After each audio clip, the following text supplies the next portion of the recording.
10th सी, exercise 10th सी। उससे पहले मैं आपको थोड़ा सा एक कॉन्सेप्ट में आपको बता रही हूँ। ये फिगर क्या है? ये फिगर पैरेललोग्राम, ठीक है। क्यों पैरेललोग्राम? देखो इधर साइड्स क्या है इसकी? पैरेलल है, और अपोजिट साइड्स क्या है इसकी? पैरेलल और equal.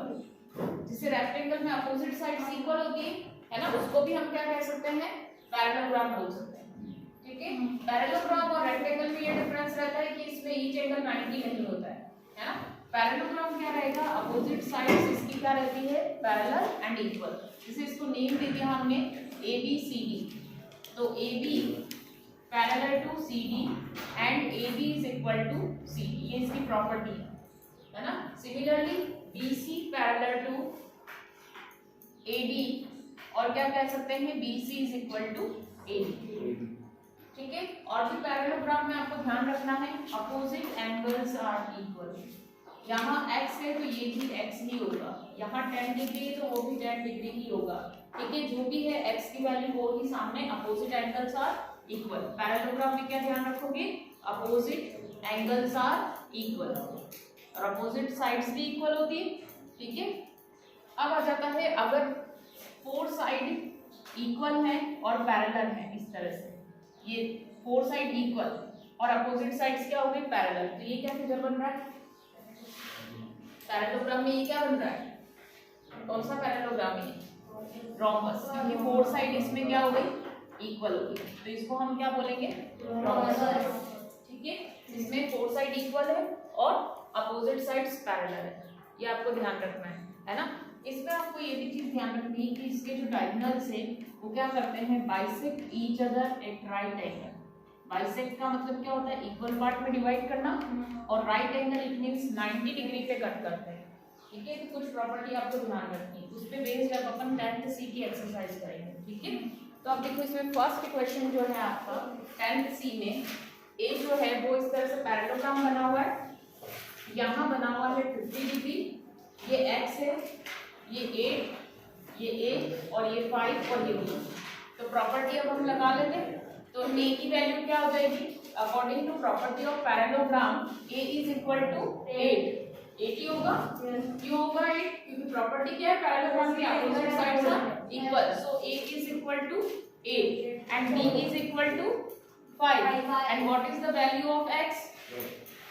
50 opposite angles are also equal, so x is equal to 50 degree. समझ में आ गया क्वेश्चन में, ठीक है। सेकंड क्वेश्चन देखो, यहाँ पर रोम्बस है, ये 2 दे रखा है, यहाँ 3, यहाँ की वैल्यू y है और यहाँ x है, तो वैल्यू ऑफ द x क्या होगा? मैंने क्या कहा था?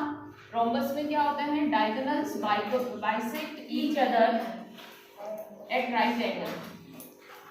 बाइसेक्ट का मतलब क्या हो जाता है? एक दूसरे को इक्वल पार्ट में डिवाइड करते हैं, ठीक है। Bisect each other at 90 degree. तो अगर ये वैल्यू 2 है तो ये भी कितनी हो जाएगी? 2, x is equal to 2 and here ये क्या है? y 3। समझ में आ जाएगा, ठीक है। थर्ड क्वेश्चन देखो, पहले समझ लो, सी जो पार्ट है इसका पैरेललोग्राम बना रखा है। पैरेललोग्राम है, ये a, ये b, ये c और ये दे रखा है d। अब देखो एंगल c तो हम फाइंड कर लेंगे, ठीक है। क्या होगा? एंगल C 95 होगा, क्योंकि पैरेललोग्राम में क्या होता है? Opposite angles are equal. अब एक चीज आपको और ध्यान देनी है, अपोजिट एंगल्स आर इक्वल। यहाँ आ गया 95, ठीक है। अब ये एंगल फाइंड करना पड़ेगा, तो वो सामने वाला हमें पता होगा, ये भी अननोन है, तो आपको ये ध्यान रखना है कि ये दोनों एंगल क्या होते हैं? एडजेसेंट एंगल, नेबर है ना एक दूसरे के, इनको क्या बोलते हैं? Adjacent angle. तो angle A plus angle C, इनको क्या बोलते हैं? Adjacent angle. और sum of the adjacent angle कितना होता है? 180 degree. Sum of the adjacent angle कितना होगा? 180 डिग्री, ठीक है। तो 180 डिग्री एक एंगल तो आपको पता ही है, एंगल C तो पता चल गया ना। एंगल A हम फाइंड कर सकते हैं, ये 95 हो गया इक्वल टू 180, तो एंगल A कितना हो जाएगा? 180 माइनस 95। इसमें से 95 को माइनस कर दो, 10 में से 5 गए तो कितना बचा? 5। अब 17 में से 9 को माइनस कर कितना आ जाएगा 85, एंगल ए की वैल्यू आ गई 85, तो बी कितना हो जाएगा 85, angle A equal to angle B, property of parallelogram, opposites angles are equal, so angle A equal to angle B equal to 85 and angle C is equal to 95 degree. समझ में आया? इस तरह से क्वेश्चंस करना है ना। अब नेक्स्ट डी में ये आप कर लोगे, डी ई एफ अब तो कर लोगे, एक बार और बता देती हूँ, ठीक है। हाँ ये लिखिए,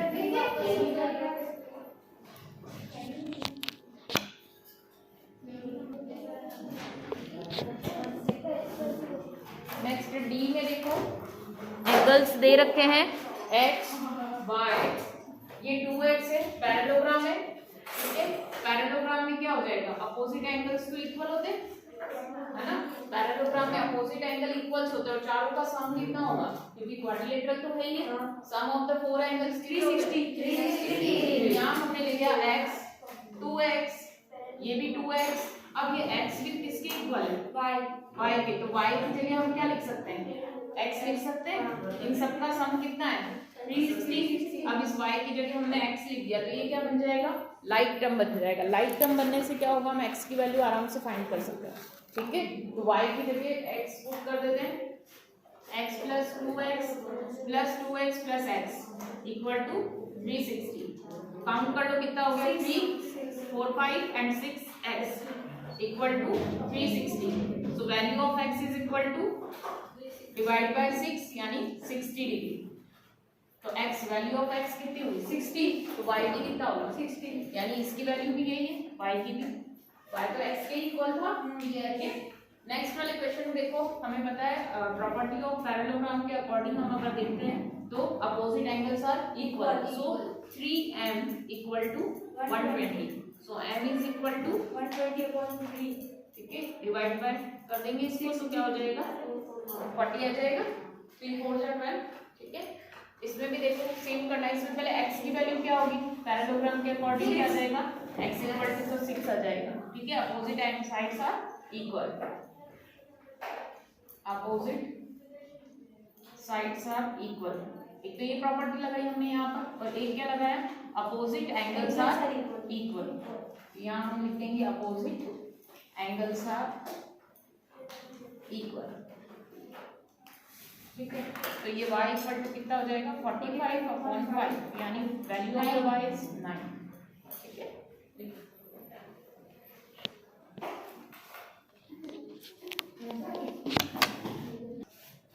next question number 3,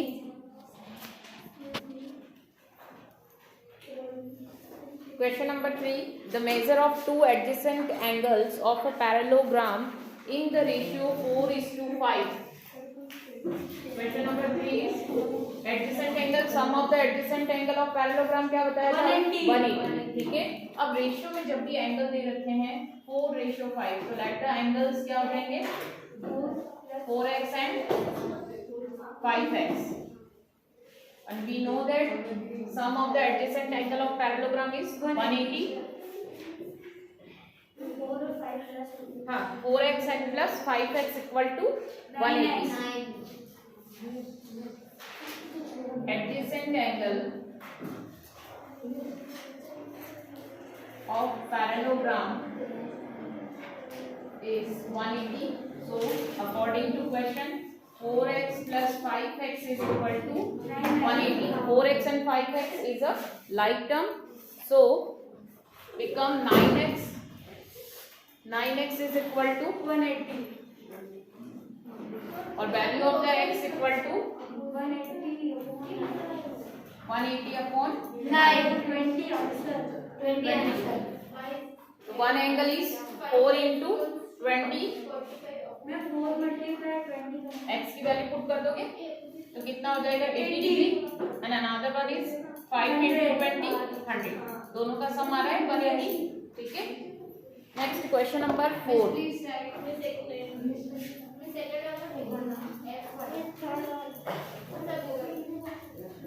keep silent,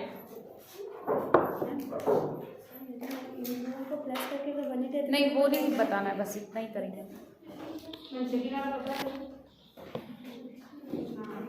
question number 3 तो ये हो गया। Question number 4, two opposite angles of a parallelogram 5x minus 21 degree and x plus 75 degree.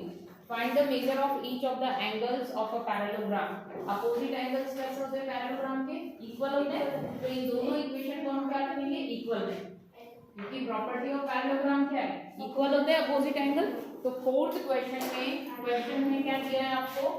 To opposite angles of a parallelogram. तो according to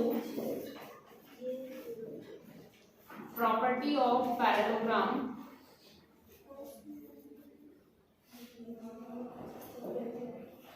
opposite angles are equal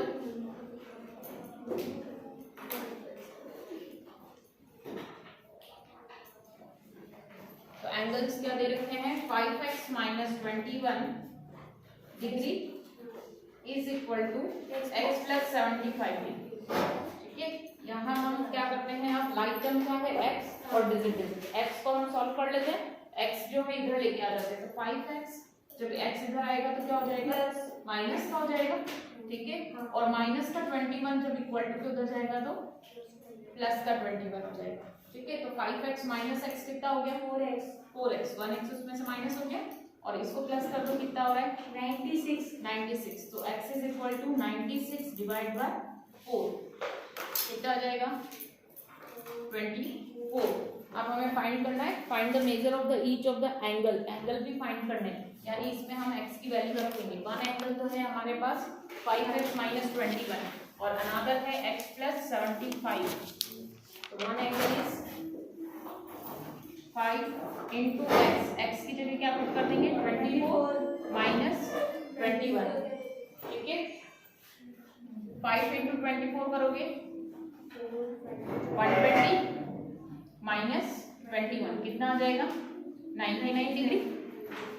ठीक है, और second one है x plus 75 degree. Value of the x is 24 plus 75, ये भी कितना आ जाएगा? 99। दोनों इक्वली होने चाहिए क्योंकि अपोजिट एंगल्स है, तो इक्वली आएंगे। दोनों का सम इक्वल आ रहा है तो प्रूव हो गया कि दोनों को हमने फाइंड कर लिया।